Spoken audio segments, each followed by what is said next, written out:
Hi friends, చాలామంది అయితే తిరుపతికి అయితే వెళ్తుంటారనమాట. వెంకటేశ్వర స్వామిని దర్శించుకోవడానికి అయితే చాలామంది అయితే దూర దూర ప్రాంతాల నుంచి అయితే తిరుపతికి అయితే వెళ్తుంటారు. అయితే చాలామంది ఏం చేస్తారంటే దర్శనం చేసుకుంటారు, బట్ వెళ్ళిపోతారనమాట. అయితే ఇక్కడ మెయిన్గా ఏంటంటే తిరుపతిలో ఉన్న వెంకటేశ్వర స్వామి గుడితో పాటు, అంటే దేవాలయంతో పాటు ఇతర దేవాలయాలు కూడా ఉన్నాయన్నమాట. అవి కూడా మీరు తప్పకుండా చూడండి. మెయిన్గా ఏంటంటే చాలామంది ఎంతో దూరం నుంచి అయితే తిరుపతికి అయితే రావడం అనేది జరుగుతుంది.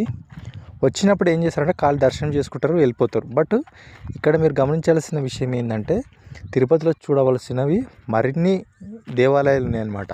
నేను వాటికి సంబంధించి అయితే ఇన్ఫర్మేషన్ అయితే ఇప్పుడు అయితే చెప్తాను, పూర్తిగా చూడండి. ఫస్ట్ ఆఫ్ ఆల్ ఏంటంటే మీరు వెంకటేశ్వర స్వామి దర్శనం అయిపోయిన తర్వాత మీరు ఇంచుమించు ఈ గుళ్ళు కూడా అన్నీ చూడాలనుకుంటే మీరు ఒక 4-5 రోజులు అయితే మీరు అక్కడ కేటాయించాల్సి ఉంటుందన్నమాట. ఒక 4-5 రోజులు మీరు అక్కడ ఉండి ఇవి చూడాల్సిన దేవాలయాలు అన్నమాట. ఫస్ట్ ఏంటంటే పద్మావతి అమ్మవారి ఆలయం అన్నమాట. ఇది తిరుచానూరులో ఉంటుందన్నమాట. ఇక్కడ నుంచి తిరుపతి నుంచి 5 కిలోమీటర్ల దూరంలో ఉంటుందన్నమాట. సెకండ్ది శ్రీ కళ్యాణ వెంకటేశ్వర స్వామి ఆలయం. ఇది శ్రీనివాస మంగాపురంకు, అంటే తిరుపతి నుంచి మంగాపురం అన్నమాట, 12 కిలోమీటర్ల దూరంలో ఉంటుంది.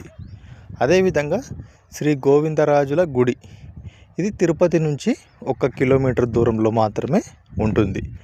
అదేవిధంగా శ్రీ కోదండ రామస్వామి ఆలయం, ఇది తిరుపతి నుంచి 2.5 కిలోమీటర్లు దూరంలో ఉంటుందన్నమాట.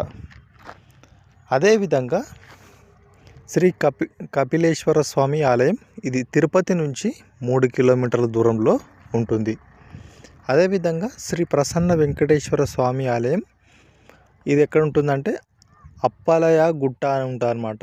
అప్పలయ గుట్ట, ఇది తిరుపతి నుంచి 30 కిలోమీటర్లు ఉంటుంది అనమాట. అదేవిధంగా శ్రీ వేదవల్లి సమేత శ్రీ వేదనారాయణ స్వామి ఆలయం, ఇది నాగాపురంలో ఉంటుంది, 65 కిలోమీటర్లు అనమాట తిరుపతి నుంచి. అదేవిధంగా శ్రీ పద్మావతి సమేత శ్రీ కళ్యాణ వెంకటేశ్వర స్వామి ఆలయం, ఇది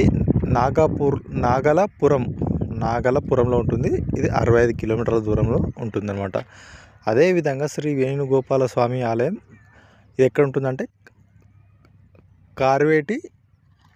కార్వేటి నగరం, ఇది 48 కిలోమీటర్లు ఉంటుందన్నమాట.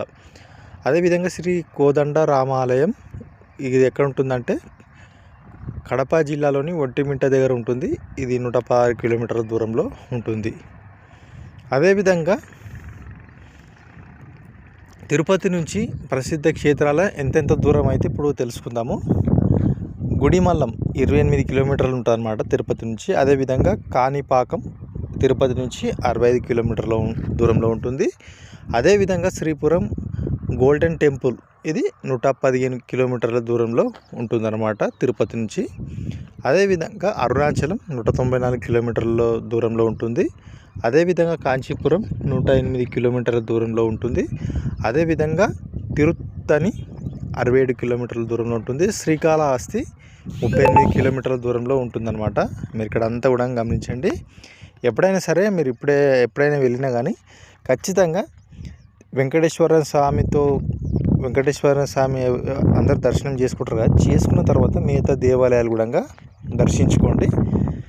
మీకు చాలా బాగుంటుందన్నమాట. మీరు మీరు ఒక వారం రోజులు మీరు అక్కడ గడిపారనుకోండి, మిగతా అన్ని ప్రదేశాలు, అన్ని దేవాలయాలు అయితే చూసుకొని అయితే రావచ్చు. Thank you for watching this video.